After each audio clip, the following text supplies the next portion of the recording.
Segala puji milik Allah Subhanahu wa taala yang telah memperkenankan kita beraktivitas sebagaimana yang direncanakan, melanjutkan kebaikan kajian ilmu untuk kajian kitab Minhajul Muslim. Ini kali ke-10. Kita akan membahas tentang al-adab ma'al khalq, masih adab terhadap sesama makhluk Allah. Kalau pekan kemarin kita bahas adab terhadap sesama muslim, maka siang ini kita akan bahas al-adab ma'al kafir, adab terhadap orang kafir. Sebelumnya mungkin apa yang maksud dengan kafir, karena beberapa tahun terakhir, belum lama ya, ada yang kemudian mengkampanyekan bahwa panggilan kafir ini adalah panggilan yang merendahkan, yang kemudian diprotes oleh orang-orang liberal, juga orang baik liberal muslim ataupun liberal di luar Islam di negeri kita, yang katanya kalau menyebut kafir itu sudah penodaan nama baik. Padahal ini kan istilah agama sebetulnya.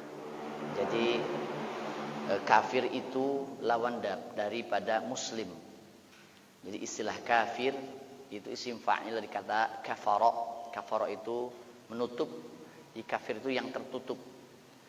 Jadi kalau seandainya orang itu dikatakan kafir, seperti ibu mungkin di rumah punya ceret ya, termos lah.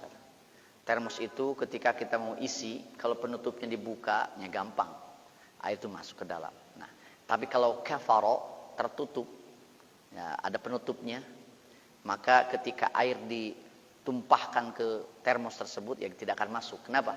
Karena sudah kafaro, sudah tertutup, jadi menolak ya terhadap apa yang mau disampaikan kepadanya. Nah, kafir itu adalah orang yang menolak risalah Rasulullah Sallallahu Alaihi Wasallam, menolak Islam, itu kafir. Jadi ini sebatas mustalah, ya, istilah yang digunakan untuk orang yang tidak beragama Islam. Jadi orang yang tidak beragama Islam, ya tidak usah sakit hati kalau disebut kafir, karena memang ini mah bahasa internal kita. Seperti apalagi kalau orang Nasrani kan punya istilah yang lebih kasar sebetulnya, domba-domba tersesat kan, itu disebutkan di dalam Alkitabnya sebagai domba-domba tersesat, bahwa di luar Kristen itu adalah domba-domba tersesat, padahal kan manusia, kita mah tidak menyebut hewan kan, hanya kafir. Ini istilah bagi orang yang menolak syariat ataupun menolak risalah Islam. Baik, berawal dari keyakinan kita sebagai muslim bahwa muslim itu orang yang memeluk agama Islam. Muslim itu isim fa'il. Muslim meyakini Islam itu adalah satu-satunya agama yang benar, yang diterima di sisi Allah. Allah mengatakan innad dina 'indallahil Islam. Sesungguhnya agama yang diterima di sisi Allah itu adalah Islam. Ada dalam surat Ali Imran ayat ke-19. Ibu, bapak, ikhwatu iman rahimakumullah, jangan aneh sikap eksklusif, ya, sikap tertutup kita tentang kita punya keyakinan hanya Islam yang benar. Di luar Islam salah. Hanya Islam satu-satunya agama yang akan mengantarkan pada ridho Allah dan surga Allah. Di luar Islam ke neraka. Jangan aneh dengan eksklusivisme yang dimiliki oleh kaum muslimin. Kenapa? Semua agama pun punya akidah ini, punya eksklusivisme keberagamaan. Sikap eksklusif tertutup untuk meyakini agamanya. Misal, di dalam Katolik ada extra ecclesia nulla salus. Di luar gereja tidak ada keselamatan. Kita hormati bahwa hanya Katolik saja yang benar. Di dalam Protestan ada keyakinan out Christianity no salvation. Di luar Kristen tidak ada keselamatan. Ya silahkan saja.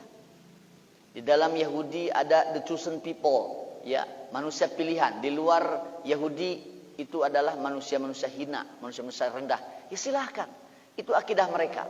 Lakum dinukum waliyadin. Bagi kalian agama kalian, bagi kami agama kami. Nah, jadi sebetulnya tidak usah dipermasalahkan jika kita memanggil orang di luar Islam itu dengan kata kafir. Aduh, tidak sopan, atau jangan kafir, nonis katanya, non Islam. Nanti kan sekarang istilahnya nonis ya, non Islam itu lebih apa namanya, lebih sopan katanya. Bukan urusan sopan dan tidak sopan, ini urusan istilah internal kita ya. Seperti itu.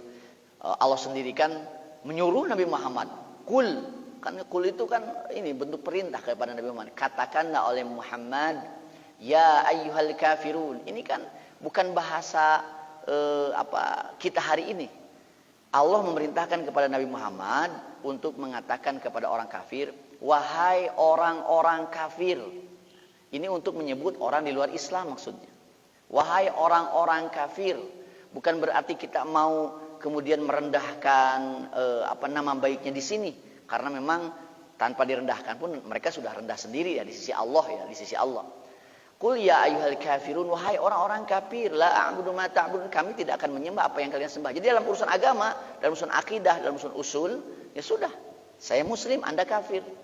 Tidak usah sakit hati ya, seperti orang mungkin orang Kristen menyebut orang yang sesat dengan heresi, ya silahkan saja, itu mah hak mereka. Kemudian diperkuat lagi di dalam Al-Quran, masih dalam Ali Imran ayat 85, wa may yabtaghi ghairal islami dinan fala yuqbala minhu wa huwa fil akhirati minal khasirin. Ini keyakinan kita, barang siapa yang mencari selain Islam sebagai agama, maka tidak akan diterima. Pakai lan itu lil mustaqbal, tidak akan diterima selamanya ya. Dan nanti di akhirat dia termasuk orang-orang yang rugi. Ini keyakinan kita ya sebagai muslim. Kemudian Allah pun mengatakan dalam surat Al-Maidah ayat ketiga, ini adalah ayat hukum terakhir yang turun, al-yauma akmaltu lakum dinakum wa atmamtu 'alaikum ni'mati wa raditu lakumul islama dina. Hari ini aku telah menyempurnakan bagi kalian agama kalian, dan aku telah menyempurnakan atas kalian nikmatku, dan aku telah ridho untuk kalian Islam sebagai agama. Allah sendiri yang menyebutkan Islam itu din. Islam itu adalah agama. Ini bedanya Pak, Ibu sekalian, agama yang benar dengan agama yang palsu itu dilihat dari nama saja.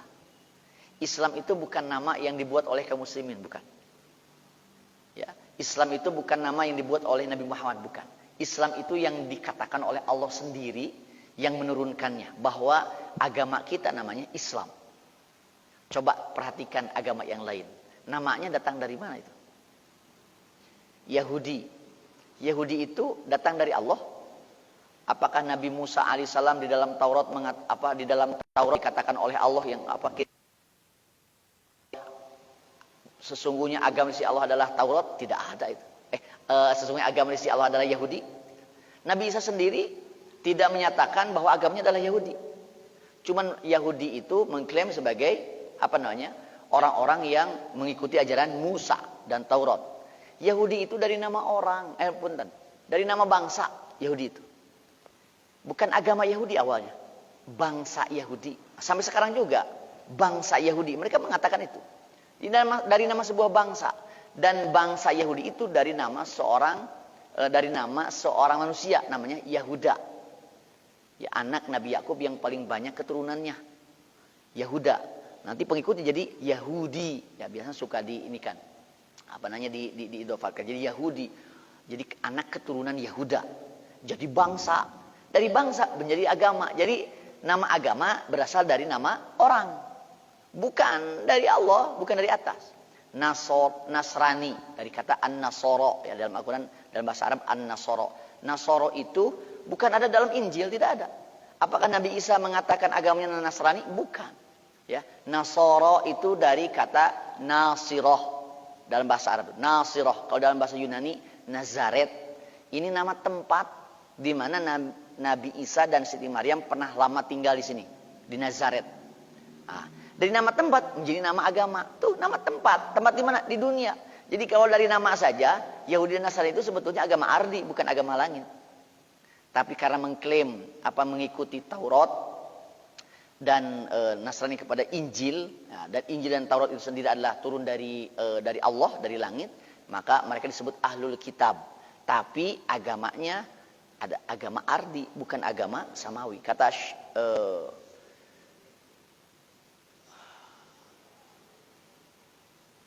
apalagi penyusun kitab Fiqhus Sirah Al-Buti, Ramadan Al-Buti rahimahullah, beliau mengatakan agama tidak ada yang disebut dengan al-adyan as-samawiyah, agama-agama samawi, tidak ada. Agama samawi itu cuma satu, ad-din as-samawi. Agama cuma satu dari Allah itu. Tidak ada agama-agama samawi, hanya satu. Apa itu? Agama tauhid, dan agama tauhid itu adalah al-Islam.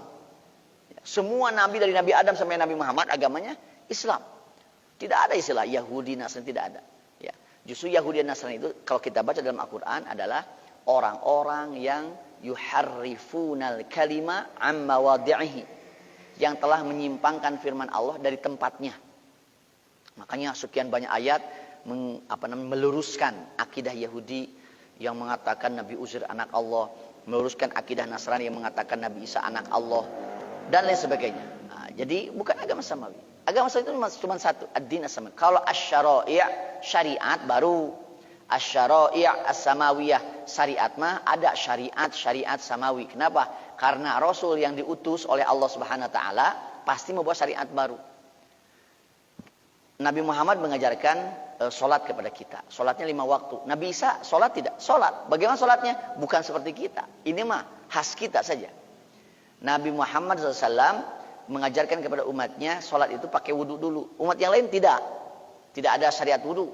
Makanya nanti salah satu tanda kaum muslimin umat Nabi Muhammad pada hari kiamat nanti, Nabi Muhammad meskipun tidak pernah bertemu dengan kita, tapi tahu kalau kita ini adalah umatnya. Dari mana? Di sekian banyak ya, lautan manusia di padang mahsyar, tapi Nabi Muhammad tahu ini umatnya dan sebagainya. Kenapa?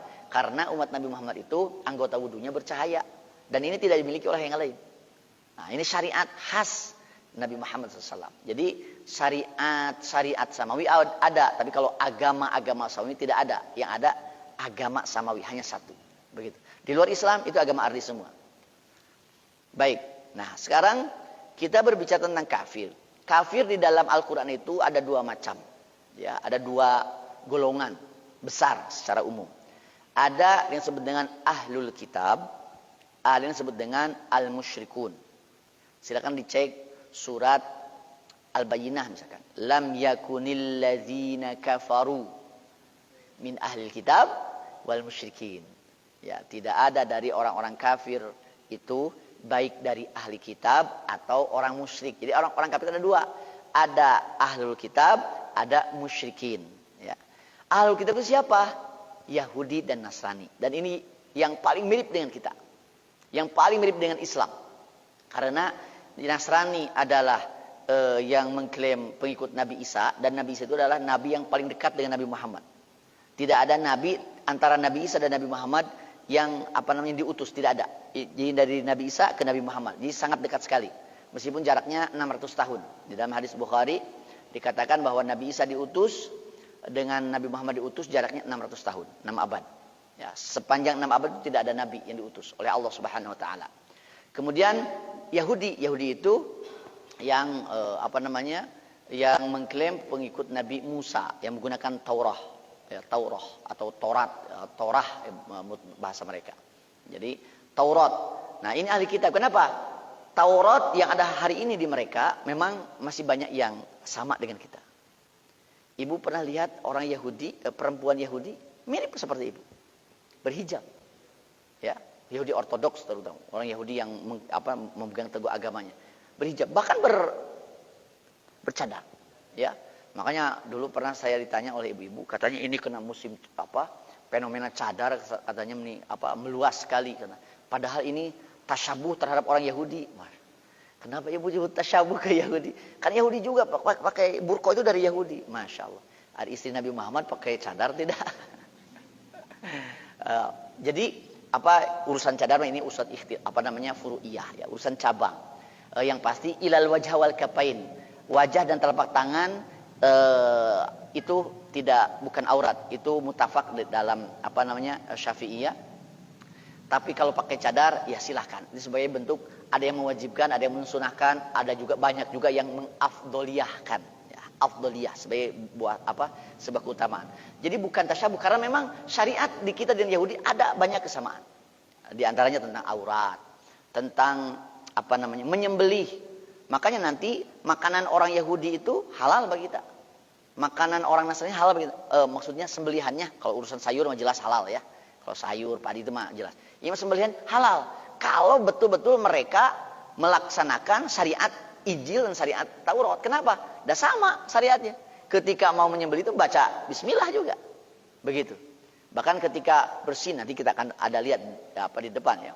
Haji, orang Yahudi itu kalau bersin dari dulu syariat Nabi Musa, syariat Nabi Isa, kalau bersin mengucapkan alhamdulillah. Dan nanti adabnya kita yarhamukallah bukan. Nanti ada khusus yahdikumullah wa yuslihu balakum itu. Yahdikumullah wa yuslihu balakum. Boleh. Nah, nanti kita bahas itu ya. Baik. Ini ahlul kitab. Selain Yahudi, selain Nasrani, itu adalah kaum musyrikin, apapun agamanya. Kenapa disebut kaum musyrikin? Karena kalau selain Yahudi dan Nasrani mah apa namanya? Tuhannya itu kan hasil pemikiran mereka murni. Kalau ahlul kitab mah apa namanya? Mereka menyembah Allah. Yahudi menyembah Allah. Nasrani juga menyembah Allah. Cuman nanti disalahpahami. Kalau dalam Nasrani Allah punya anak Nabi Isa, dalam Yahudi Allah punya anak Nabi Uzair, begitu ya. Sebetulnya mereka menyembah Allah. Nah, kalau di luar Yahudi dan Nasrani, memang kalau dihubung-hubungkan mana dipaksa-paksakan ujung-ujungnya memang juga, mereka itu juga menyembah Allah, ya. Tapi kemudian seperti orang kafir Quraisy kan, mana'buduhum illa liqarribuna ilallahi zulfa. Kami tidak menyembah berhala-berhala yang banyak itu, ya. Menyembah mereka Lata, Uzza, Manat, Hubal, sekian banyak nama berhala mereka. Illa liqarribuna ilallahi zulfa. Kecuali sebagai perantara untuk mendekatkan kami kepada Allah. Jadi yang sembah Allah cuman apa namanya? Hanya sebatas wasilah, tawassul. Dr. Zakir Naik ya pernah menyampaikan dalam salah satu khutbahnya ketika di India ya, saya lihat membahas tentang the similarity between Islam and Hinduism, persamaan antara Islam dan Hindu. Ternyata dalam Hindu itu, dalam kitab induknya yang 4 itu ya, Weda, Rigveda, Upanishad itu ternyata konsep Tuhan itu satu, tidak beranak, tidak diperanakan. Mirip dengan kita. Mengapa mereka menyembah banyak sekian dewa gitu ya, berhala itu? Ternyata sebagai apa? Perantara, sebagai fokus saja. Jadi kalau berdoa supaya si Tuhan itu tergambar, inilah apa namanya wasilah Tuhan itu berhala. Mereka pakai itu, hanya sebatas wasilah. Kalau untuk tingkat mungkin agamawan yang sudah sangat ini mah tanpa ada itu juga katanya doa bisa gitu. Tapi wallahu taala alam. Nah, ini apa orang-orang musyrik. Pokoknya di luar ahli kitab itu kaum musyrikin. Dan menurut kacamata Islam mereka adalah orang-orang kafir. Nah, orang kafir itu ada dua, ahlul kitab dan musyrikin. Selanjutnya, kalau kita berbicara tentang jenis orang kafir, setidaknya ada 4 jenis orang kafir. Ya, kalau tadi mah agamanya ya, agama yang merepresentasikannya ada ahlul kitab, ada musyrikin dan beragam nama agama. Kalau ini mah jenis orang kafir dilihat dari kacamata Islam. Ada yang disebut dengan kafir harbi. Nah, saya sengaja dipisahkan ya, kafir harbi itu.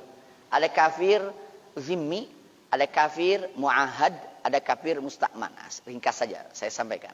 Harbi itu adalah orang kafir yang menyerang kaum muslimin, yang memerangi kaum muslimin. Itu orang kafir harbi. Dia halal darahnya, halal hartanya. Kalau kita bertemu dengan orang kafir harbi, pasti di medan perang ya ketemunya ya, atau dalam kondisi sedang perang. Silahkan, mau dibunuh silahkan, mau dipukul silahkan, karena dia juga hendak membunuh kita dalam konteks perang gitu ya. Hartanya pun silahkan untuk diambil, itu namanya gonimah. Kalau hasil pertempuran, kalau mereka langsung takluk namanya fa'i. Ini harbi. Ingat, harbi itu yang memerangi kita. Yang kedua ada zimmi. Kalau zimmi mah orang kafir yang ada di lingkungan masyarakat muslim. Dan masyarakat ini diatur oleh syariat Islam, oleh pemerintahan Islam. Jadi orang kafir yang ada di negara Islam.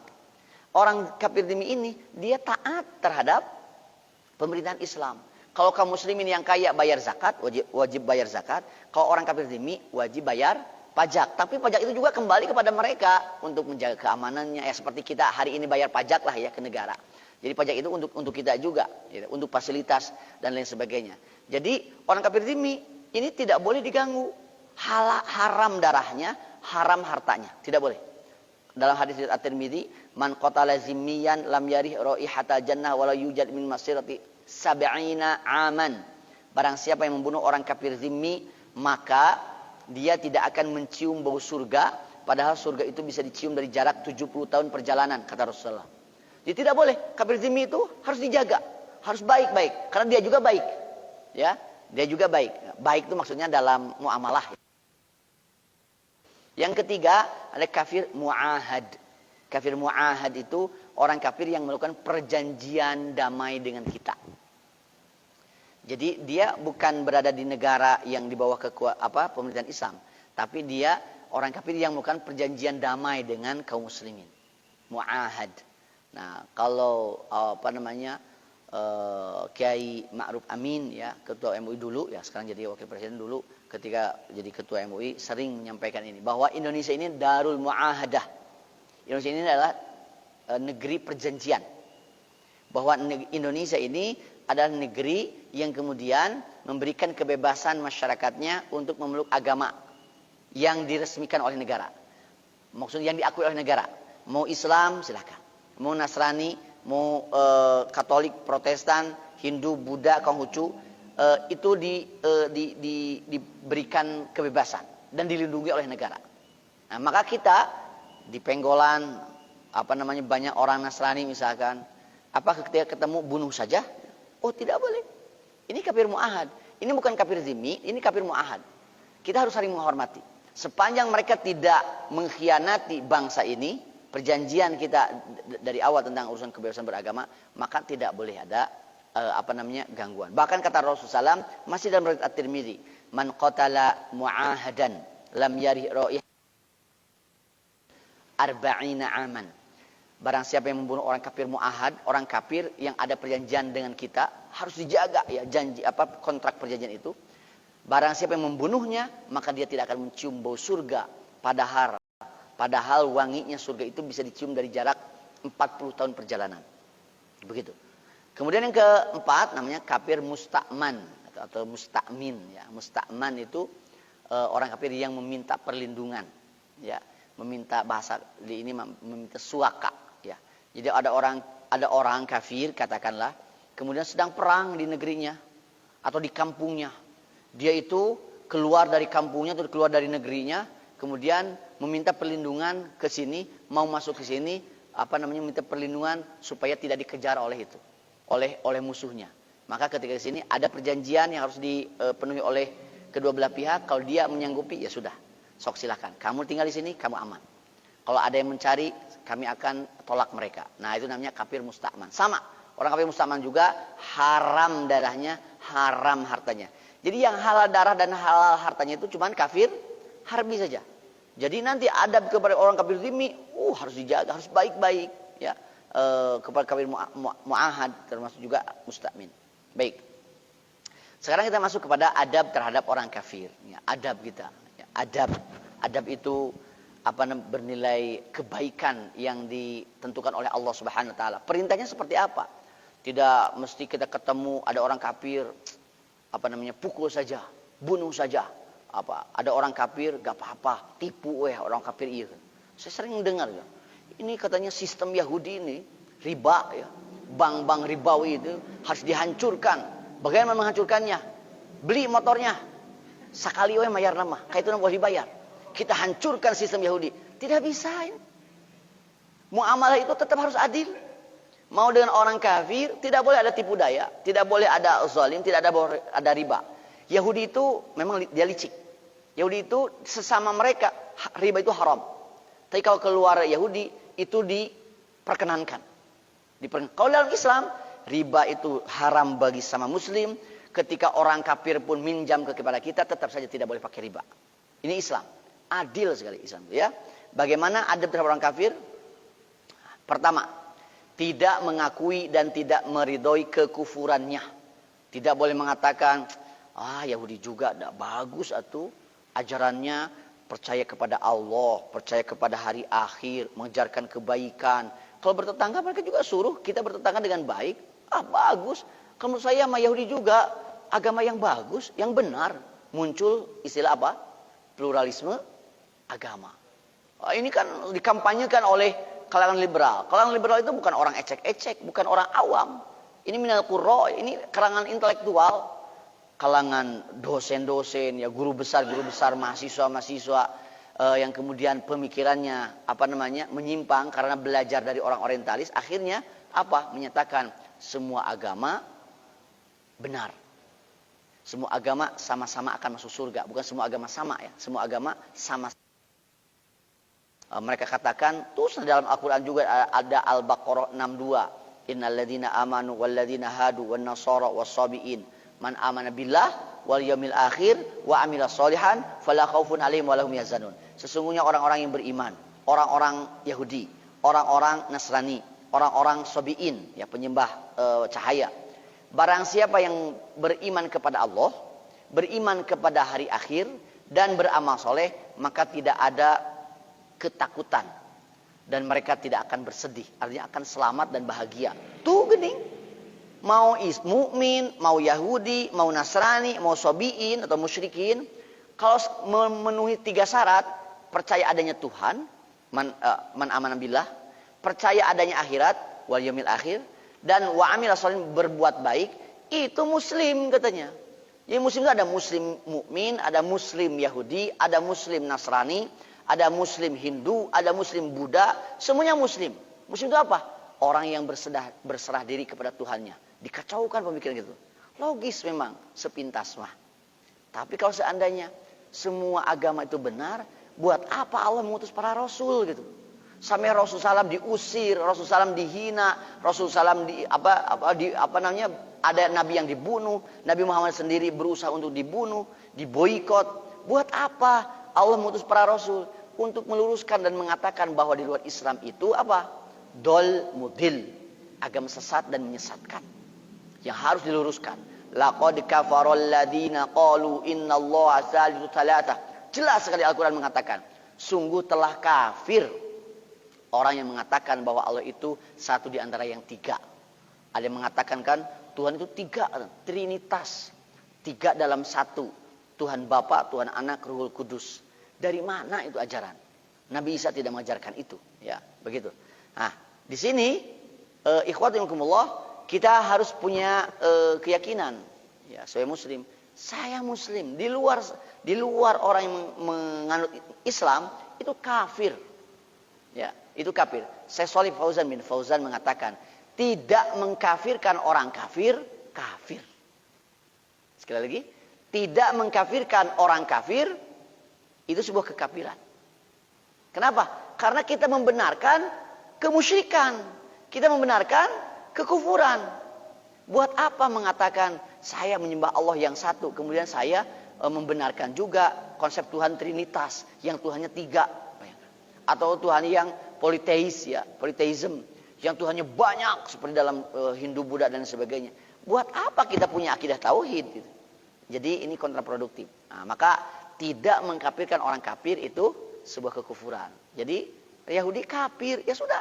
Dan ini urusannya urusan keyakinan. Mereka juga sama seperti itu. Mereka juga punya keyakinan di luar Katolik tidak ada keselamatan. Di luar Kristen, Protestan tidak ada keselamatan. Di luar Yahudi semuanya orang manusia hina. Mereka juga seperti itu. Nah, dan kita akan buktikan bahwa ajaran Islam saja yang kemudian menjaga originalitas ajaran Allah Subhanahu wa taala, ya begitu. Tapi juga hati-hati, Bu. Jadi pernyataannya ini kan tidak mengkafirkan orang kafir adalah kekufuran. Tapi sebaliknya juga jangan gampang mengkafirkan orang. Kalau dia muslim, jangan berani-berani mengkafirkannya. Kata Rasulullah dalam hadis riwayat Muslim, "Idza kafaral mar'u akhahu faqad ba'a ahadahuma in kana kadzalik. Wa illa faturihat alaih." Jika seseorang mengkafirkan saudaranya, maka kekafiran itu akan kembali kepada salah satunya. Jika yang dituduh memang kafir, berarti yang dituduh memang kafir. Tapi kalau yang dituduh tidak terbukti kafir, ternyata muslim yang dituduh teh, maka yang menuduh kafir. Jadi mengkafirkan muslim adalah kekufuran. Tidak mengkafirkan orang kafir adalah kekufuran. Ini kaidah dalam Islam. Kedua, membenci orang kafir karena Allah. Ya. Ya. Mungkin tidak kita mencintai orang kafir, mungkin saja ya. Cinta dan benci orang kafir karena Allah. Masa muslim mencintai orang kafir? Ya, sesama misalkan kan nanti kita punya hubungan ukhuwah insaniyah, persaudaraan sesama manusia. Bahwa kita menolak adanya penjajahan ya terhadap siapapun. Ada orang misalkan orang Katolik membantai orang Protestan, kita tolak itu. Kita bela juga. Kenapa? Kita memiliki rasa kemanusiaan. Ya, rasa kemanusiaan. Tetapi hanya sebatas ukhuwah insaniyah itu. Ini setiap manusia punya hak hidup. Maka kita menolak. Kalau Presiden Soekarno kan mengatakan bahwa penjajahan di atas muka bumi harus dihapuskan. Penjajahan dari siapapun kepada siapapun, meskipun orang kafir terhadap orang kafir lagi, antap sesama kafir masana silih bunuh. Tidak, tetap saja kalau ada orang kafir kemudian didolim oleh yang lainnya, kita wajib membelanya. Nah, jadi katakanlah ya dalam tanda kutip, kita mencintainya karena Allah. Kenapa? Allah menyuruh supaya kita menjaga sisi kemuliaan kemanusiaan kita. Membenci pun seperti itu. Kita benci orang kafir, benci. Saya benci orang kafir, tapi bencinya itu harus profesional, harus proporsional, harus hikmah, ada pada tempatnya. Saya benci orang kafir harbi, berbeda dengan saya membenci orang kafir zimmi. Orang kafir zimmi saya benci, kekafirannya. Karena kekafir itu adalah najis. Bukan najis orangnya ya, najis akidahnya. Makanya kalau salaman boleh tidak dengan orang kafir, ya boleh lah. Kalau sesama laki-laki, silakan saja. Ya, sesama perempuan silakan saja. Jadi bukan najis fisiknya, bukan. Najis akidahnya. Innamal musyrikuna najasun, kata Allah. Sesungguhnya orang-orang musyrik itu adalah najis. Kita benci kepada orang kafir. Kenapa? Karena kekafirannya. Tapi kebenciannya, bagaimana benci terhadap orang kafir harbi, bagaimana kafir terhadap orang kafir zimmi, mu'ahad ataupun musta'man, berbeda gitu. Jadi proporsional, sesuai dengan porsinya saja, ya. Nah, makanya bagaimana standarnya? Standarnya kalau kebencian itu karena Allah. Kita tuh mencintai orang kafir. Kenapa? Mereka dapat musibah, kita bantu gitu. Wajib kita bantu. Ya, ada yang terkena banjir bandang satu kampung, kebetulan kampung kafir, orang kafir. Apakah dibiarkan saja? Oh tidak. Sisi kemanusiaan kita terpanggil, bantu. Itu juga nanti ada adabnya. Jadi intinya cinta dan benci terhadap orang kafir karena Allah Subhanahu wa taala. Kemudian yang ketiga, tidak loyal dan berkasih sayang dengan orang kafir. Tidak loyal, patuh dalam berbagai hal, apalagi dalam urusan yang berkaitan dengan hajat hidup orang banyak, gitu ya.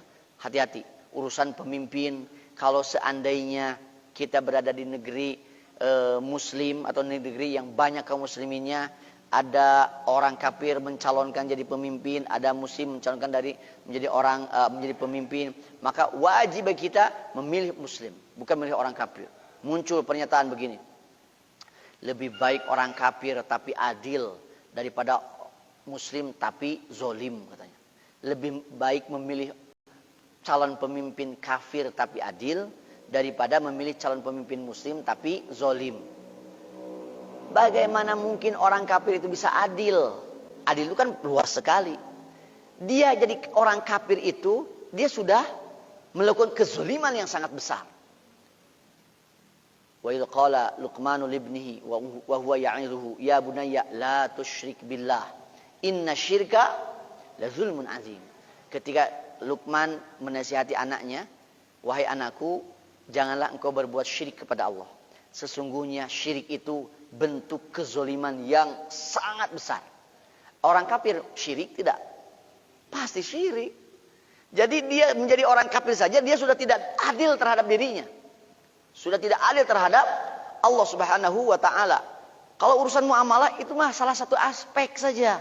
Salah satu aspek saja. Berbeda nanti ketika kita tinggal di Amerika misalkan. Pilihan presidennya yang ini kafir, yang ini kafir. Nah ini nanti ada kaidah akhafud dororoin misalkan. Mana yang lebih ringan madorotnya. milih Joe Biden, milih Donald Trump. Donald Trump sudah jelas ini dolim kepada kaum musliminnya. Udah Joe Biden, kemarin kan kaum muslimin milih Joe Biden. Kenapa? Ini lebih ringan ininya kebijakan terhadap kaum musliminnya tidak sekeras Donald Trump misalkan seperti itu ya. Kata Allah Subhanahu wa taala di dalam surat Al-Mumtahanah yang tadi kita baca ya. Tapi ini ayat 22-nya. Mohon maaf, ini bukan Al-Mumtahanah ya. Ini surat Al-Mujadilah. Al-Mujadilah ayat 22 yang ayat terakhir nih. La tajidu qauman yu'minuna billahi wal yawmil akhir yuwadduna man haddallaha wa rasulahu walau kanu aba'ahum aw abna'ahum aw ikhwanahum aw ashiratahum. Ini al-ayah ya, belum tamat ayat ini panjang.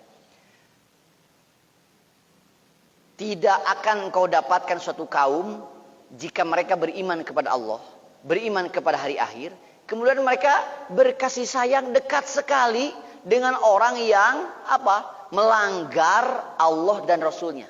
Tidak pantas jika seorang mukmin yang beriman kepada Allah, beriman kepada hari akhir, kemudian ari dengan kaum muslimin kasar, kepada orang kafir lemah lembut. La tajidu qauman, kata Allah, engkau Muhammad tidak akan mendapatkan orang kalau betul dia mukmin, dia akan berkasih sayang dengan kaum muslimin dan tegas kepada orang kafir. Tidak akan dengan orang kafir, dekat sekali. Ibadahnya dijaga. Ibadah orang muslim kemudian diusir-usir, tidak boleh. Seharusnya tidak boleh seperti itu. Ini adab ya, adab. Tidak boleh loyal terhadap orang kafir, malah kepada kaum muslimin kasar atau keras. Justru dikatakan oleh Allah, Muhammadur Rasulullah walladzina ma'ahu asyidda'u 'alal kufari ruhama'u bainahum. Muhammad Rasulullah dan orang-orang yang bersamanya itu keras terhadap orang kafir dan lemah lembut terhadap sesama muslim, begitu. Kemudian selanjutnya, bersikap adil dan berbuat baik kepada orang kafir secara proporsional. Jadi tetap meskipun ini orang kafir, tapi tetap saja harus proporsional. Tadi sudah disampaikan bagaimana sikap kepada orang kafir harbi, kepada orang kafir dhimmi dan lain sebagainya. Contoh di dalam surat Al-Mumtahanah yang tadi dibaca. La yanhakumullahu 'anil ladzina lam yuqatilukum fid din wa lam yukhrijukum min diyarikum an tabarruhum wa tuqsitu ilaihim. Innallaha yuhibbul muqsitin. Allah tidak melarang kalian tentang orang-orang yang tidak memerangi kalian dalam urusan agama, tidak juga mengusir kalian dari tempat-tempat kampung halaman kalian. Allah tidak melarang, antabarum, kamu berbuat baik kepada mereka, wa tuqsitu ilaihim, kamu berbuat adil kepada mereka. Sesungguhnya Allah mencintai orang-orang yang adil. Jadi kepada orang kafir, muamalah boleh tidak Bu? Dan orang kafir. Ibu berdagang, jual beli dan orang kafir boleh? Boleh. Mau beli silahkan, mau menjual kepada mereka silahkan. Boleh tidak muslim jadi karyawan orang kafir? Silahkan, tidak ada larangan. Boleh tidak kita muslim mengangkat karyawan dari orang kafir? Silahkan. Nabi pernah punya pembantu orang Yahudi, ya. Silahkan, tidak jadi masalah. Sepanjang tidak mengganggu keamanan akidah kita. Jadi belanja di pengkolan bingung, ini Cina kafir. Semuanya sana punya Cina kafir. Kan haram kita beli dari, kata siapa? Tidak haram. Silakan. Kalau mau ini. Cuma nanti ada ada politik ekonomi yang harus diperhatikan. Misalkan beda 5.000 ya baju teh. Tapi di imam muslim itu orang kafir. Mana yang lebih didahulukan? Ya dahulukan dulu yang muslim. Ada mahal dirinya atau beda lagi 1.000. Hanya 1.000 gitu. Ya, ini politik ekonomi ya, bukan urusan akidah. Kalau urusan muamalahnya boleh-boleh saja pada dasarnya. Ya, boleh-boleh saja. Seperti itu. Apalagi kalau mereka nimbangnya jujur, ya sudah. Kita sikapnya proporsional saja. Di sana bagus. Sakilo. Jadi dia membeli teh, sakilo teh 3 parapat misalnya. Ya sudah, orang kafir meskipun kafir, kalau dia jujur, ya katakanlah dia jujur gitu. Seperti itu, ya, wallahu ta'ala. Kemudian memberi perhatian dan mengasihi orang kafir secara proporsional. Proporsional itu ya sesuai dengan porsinya saja. Ya. Irhamu man fil ardi yarhamkum man fis sama, kata Rasulullah SAW. sayangilah oleh kalian siapapun yang ada di bumi, maka Allah akan menyayangi kalian. Mohon maaf, yarhamkum man fis sama, maka akan menyayangi kalian siapa saja yang ada di langit. Siapa yang ada di langit? Para malaikat. Ya, para malaikat ada di langit. Malaikat akan menyayangi kita kalau kita menyayangi orang yang ada di bumi. Siapa yang ada di bumi itu? Manusia, mau yang muslim, mau yang kafir, sama. Dia adalah penghuni bumi. Termasuk hewan. Kita mengasihi hewan, Allah pun, para malaikat pun akan mengasihi kita. Termasuk Allah Subhanahu wa taala tentu, karena malaikat yastaghfir gitu. Memintakan ampunan untuk kita. Kenapa? Karena memang Allah memerintahkannya, ya, seperti itu. Selanjutnya, bersikap adil dan berbuat baik kepada orang kafir secara proporsional. Udah ini. Tidak menyakiti darah, kehormatan dan harta orang kafir. Tadi saya sudah sampaikan hadis riwayat At-Tirmidzi, barang siapa yang membunuh orang kafir zimmi, yang zimmi ya, orang kafir zimmi, dia tidak akan mencium bau wanginya surga. Padahal surga itu bisa dicium dari jarak 70 tahun perjalanan. Barang siapa yang membunuh orang kafir mu'ahad, maka dia tidak akan mencium wanginya surga. Padahal wanginya surga bisa dicium dari jarak 40 tahun perjalanan untuk yang kafir mu'ahad. Dalam hadis yang lain, ya, man adza zimmiyan faqad azani wa man azani kuntu khosmahu yaumal qiyamah. Barang siapa yang menyakiti orang kafir zimmi, dia telah menyakiti aku. Barang siapa yang menyakiti aku, maka kemurkaan baginya nanti pada hari kiamat. Jadi ikhwatu iman rahimakumullah, menyakiti orang kafir zimmi sama dengan menyakiti Rasulullah SAW. Jadi orang kafir kalau jual beli jangan ditipu. Menipu orang kafir sama dosanya juga. Sama-sama dosa. Mendolimi orang kafir sama dosanya juga. Apalagi membunuh. Sama ancamannya tadi ya, tidak akan mencium bau surga. Jadi akan dipertanggungjawabkan, begitu. Kemudian, adab kita terhadap orang kafir, tidak menikahkan lelaki kafir dengan wanita muslimah dan tidak menikah dengan wanita kafir. Allah katakan di dalam Al-Baqarah ayat 221 ya.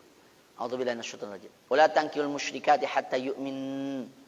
Janganlah kalian menikahi wanita-wanita musyrik sehingga mereka beriman. Wala amatum mu'minatun khairum min musyrikatin walau a'jabatkum.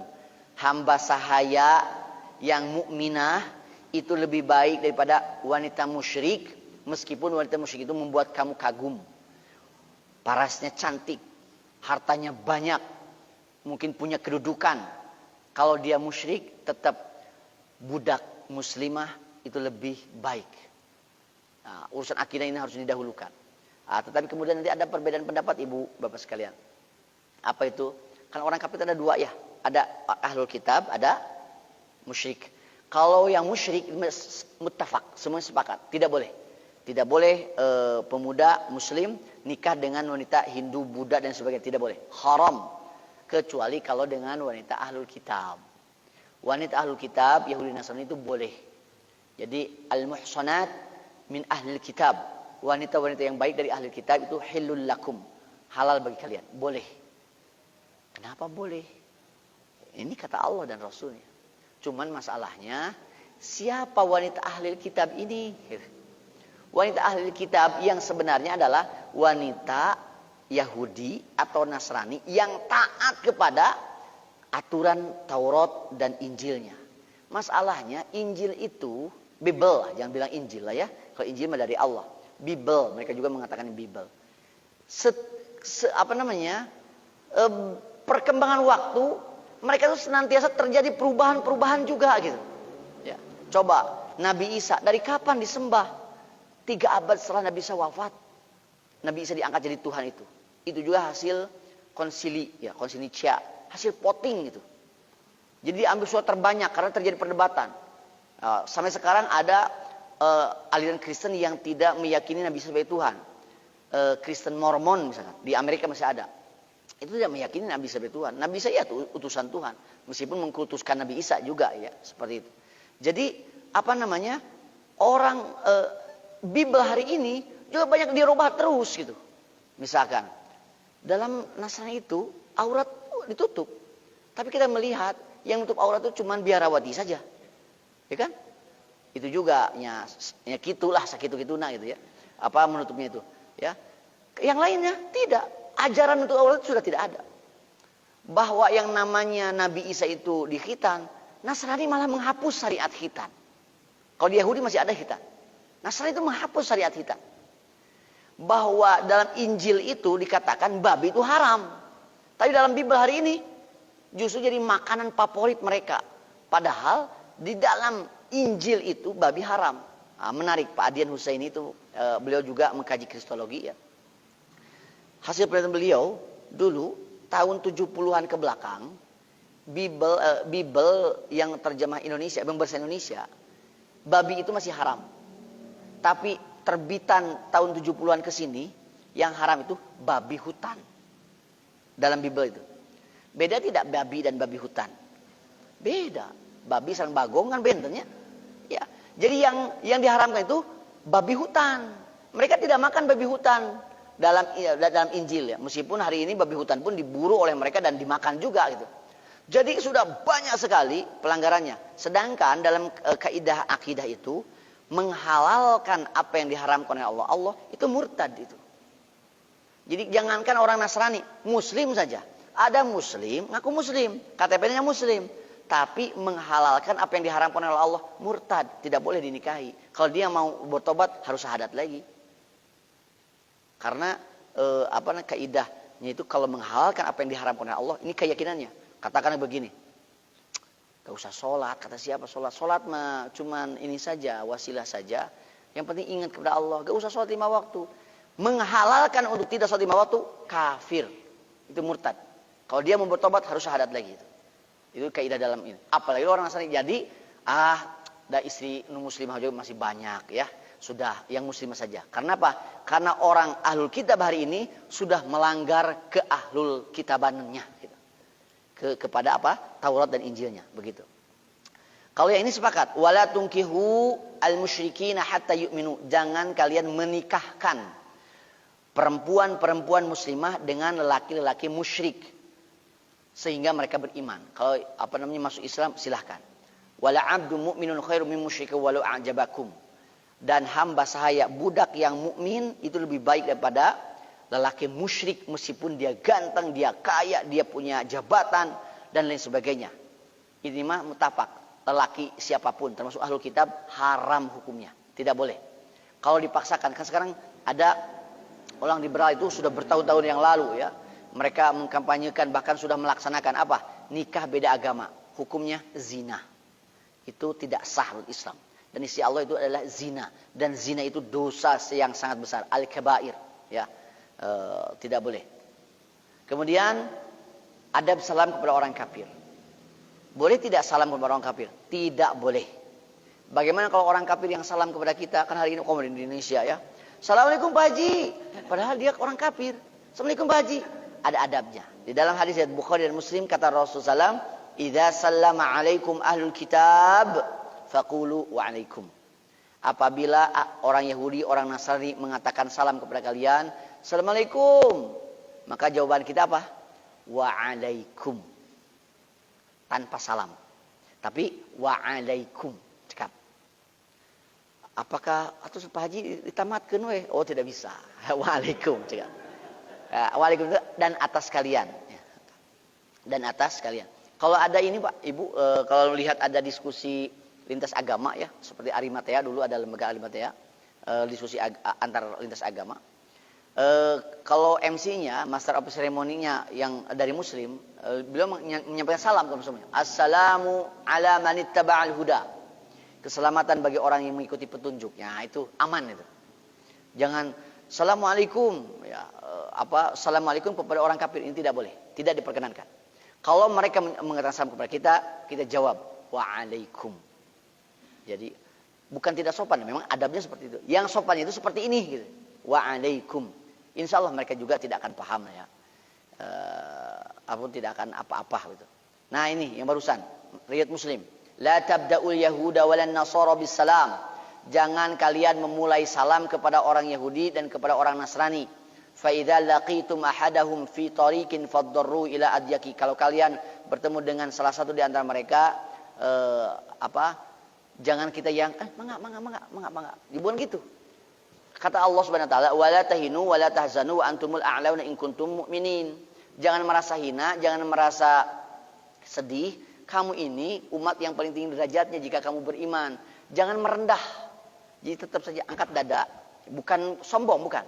Tetapi ana muslim. Saya muslim dan saya patut berbangga jika berhadapan orang kafir.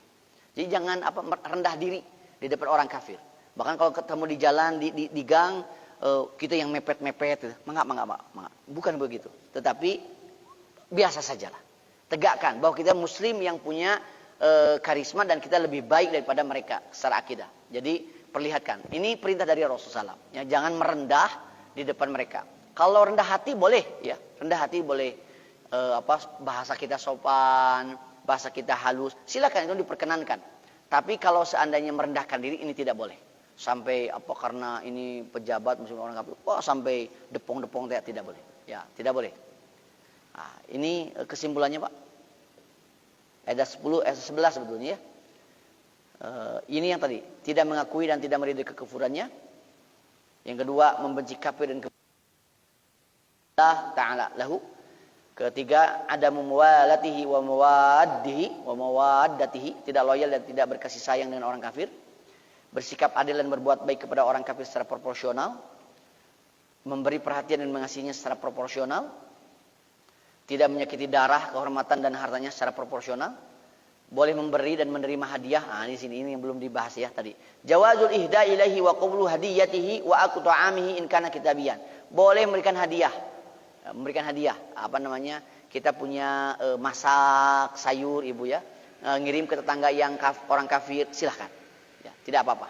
Ya, itu diperkenankan kalau dalam urusan muamalah mah. Bagaimana kalau mereka memberikan hadiah kepada kita? Ya terima saja. Ya, terima saja. Kecuali kalau hadiahnya barang yang haram. Ibu ini karena Nabi tengah bakar kakak babi, ya tidak usah. Nah, itu mah haram hukumnya ya. Wa aklu ta'ami in kana kitabiyan. Kalau di ahlul kitab sembelihannya halal. Sekali lagi, sembelihan halal itu kalau mereka melaksanakan syariat Injil ataupun Taurat. Tapi kalau tidak, jangan beli ayam, daging ayam dari orang Kristen. Boleh tidak? Boleh, halal sembelihannya. Kalau dia melaksanakan syariat Injil. Kalau tidak mah, jangankan orang Kristen, orang Muslim sudah tahu menyembelihnya tidak sesuai dengan syariat. Burung mati sudah dilempar ke air panas, matinya di air panas. Halal haram. Meskipun yang menyembelihnya adalah orang Muslim, kalau aturannya tidak sesuai dengan syariat, ya haram, begitu ya. Kemudian adamu inkahihil mu'mina wa jawazun nikahil kitabiyah. Tidak boleh menikahi perempuan, tidak menikahkan lelaki kafir dengan wanita muslimah dan tidak menikah dengan wanita kafir yang sudah disampaikan tadi. La yubda'u bisalami wa in sallama alaihi radda alaihi biqauli wa alaikum. Tidak boleh memulai salam dan jika dia salam kita jawab wa alaikum. Barusan sudah juga dibahas. Mukhalafatuhu wa adamut tashabbuhi bihi. Nah, ini yang terakhir. Tidak tasyabuh kepada orang kafir. Jadi tidak boleh mirip dengan orang kafir. Berpakaian tidak boleh mengikuti budaya orang kafir. Kemudian makan itu kan begini. Kalau orang kafir, kalau kaum muslimin tidak boleh. Primordialisme kita adalah ya'kulu biyamini, makan dengan tangan kanan, begitu. Jadi seperti begini. Nabi Muhammad SAW ketika di Mekah sudah saum Asyura sudah saum. Pas ke Madinah Nabi juga saum. Tapi mendapatkan penduduk Madinah yang Yahudi saum Asyura tanggal 10 Muharram. Ya.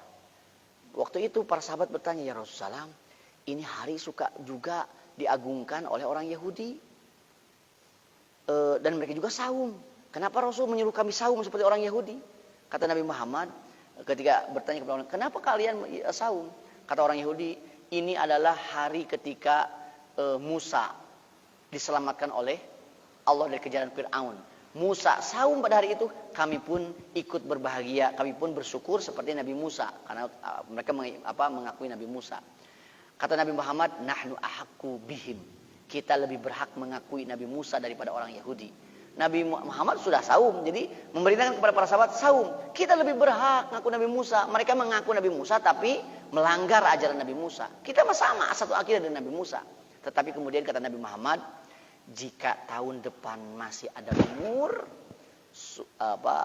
aku akan saum fitasi' atau ba'dahu. Pada tanggal 9-nya atau setelah tanggal 10-nya, tanggal 11-nya. Sebut weh, kata Ibu, Tasu'a, Asyura kita mah. Meskipun Tasu'a mah tanggal 9 Nabi Muhammad tidak pernah saum tanggal 9. Kenapa? Karena tahun depannya Nabi Muhammad sudah wafat. Ini disebut dengan sunnah cita-cita. Tetap saja di sunnah. Kita saumnya Tasu'a, Asyura. Untuk apa? Membedakan antara saum kita dengan saum orang Yahudi. Pakai ini apa namanya? Pikok gitu ya. Bolehkah dipikok? Boleh. Di masa Nabi Muhammad SAW orang Yahudi juga suka dipikok, cuman dipikoknya pakai yang hitam. Maka Nabi Muhammad menyuruh, silakan kalau sudah beruban, silakan dipikok lah katakanlah ya, diwarnai, tapi jangan pakai yang hitam. Ini untuk apa? Untuk khaliful Yahud, ya, menyalahi orang Yahudi ataupun orang musyrik yang lain. Wallahu taala a'lam. Sekian mungkin yang bisa disampaikan pada kesempatan sore ini. Mudah-mudahan menjadi bahan ya, karena kita hidup di negara yang beragam agama begitu ya. Wallahu ta'ala alam. Allahumma shalli wa sallim wa barik ala Muhammad wa ala alihi wa ashabihi wa man tabi'ahum bi ihsan ila yaumiddin. Sementara sekian. Assalamualaikum warahmatullahi wabarakatuh.